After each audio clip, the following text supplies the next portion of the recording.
Hey everybody. So I recently made a short about whether or not I was going to restore some Wade & Butcher scales because I had a new one and I had these old ones that have a lot of bug damage on them. So I decided that I was going to try to restore these. Even though they're the most damaged scales I've ever seen, I thought, hey, if they break more, nothing lost. So we're going to give it a shot. So the first step is to clean. While I'm doing that, I think I'm going to read you some interesting information about shaving in general. Shaving as a hobby has always been interesting to me because, I'm bald. but So I have to do it a lot. Before the advent of razors, hair was sometimes removed using two shells to pull the hair out, or using water and a sharp tool. Around 3000 BC, when copper razors were invented. The idea of an aesthetic approach to personal hygiene may have begun at this time through Egyptian priests. They may have practiced something similar to this earlier. Alexander the Great strongly promoted shaving the beard for Macedonian soldiers before battle because he feared the enemy could grab them. In some Native American tribes at the time of contact with British colonists, it was customary for men and women to remove all body hair. Straight razors have been manufactured in Sheffield, England since the 18th century.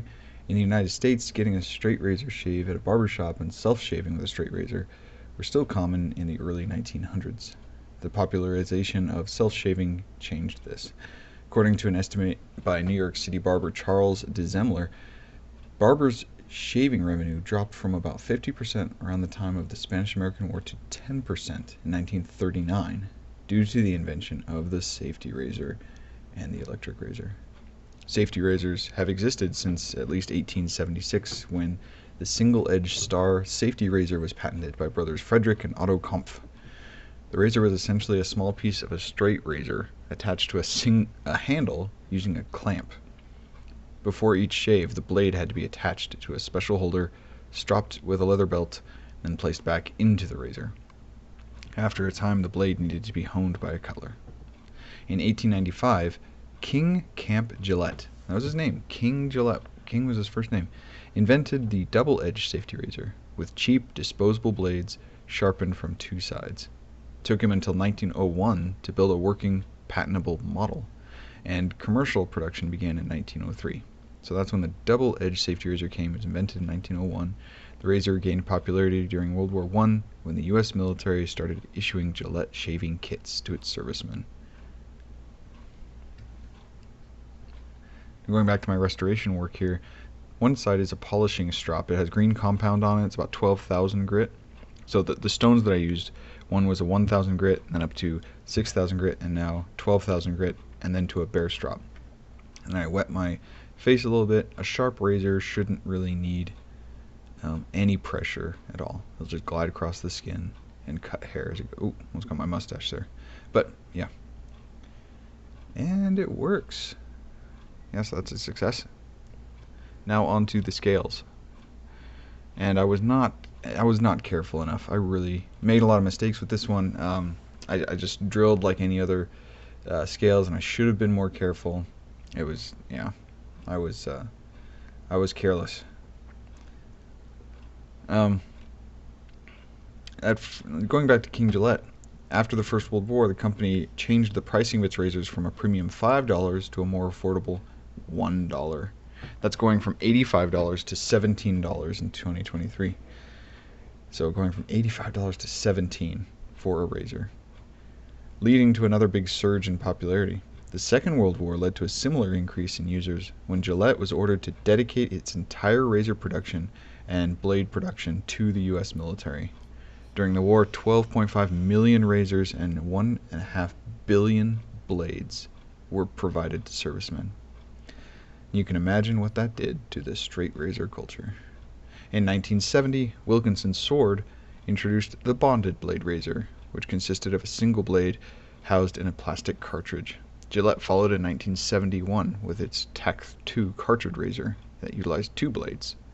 Gillette built on this twin blade design for a time, introducing new razors with added features such as the pivoting head, lubricating strip, blah blah blah. And then Schick launched a 4-blade Quattro razor later in 1998. 2006, Gillette launched the 5-blade Fusion. Since then, some razors with 6 or 7 blades have been introduced. So these scales here are the cured ones. So I epoxied them first, and then I boiled it to soften the horn, the black horn, and then I clamped it to try to get it flat. So we're going to see here if it can sit flat. Much better. Much better. You'll remember most of that fill-in is just epoxy, and it's not hard plastic used as a fill-in. So here we go. I sanded it down. Now we're going to polish it. Boom! No! Oh! It just disintegrated. I did slip. I wasn't using both hands. I made mistakes, but man, that stuff just crumbled apart. I was disheartened. I was really, oh man, bad day. I didn't want to try to piece together pieces again. So I went to the next best thing. These are black bovine horn scales, and they're beautiful. They really are. It's just they aren't, the originals.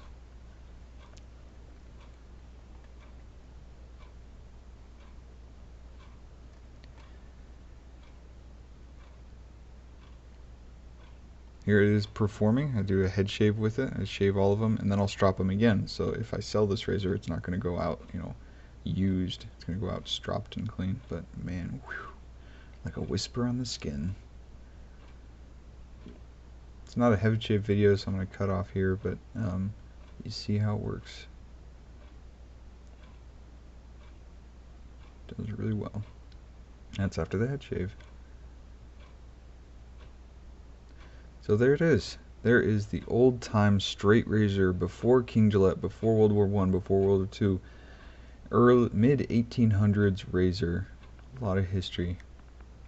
And it's how the Macedonian soldiers used to shave.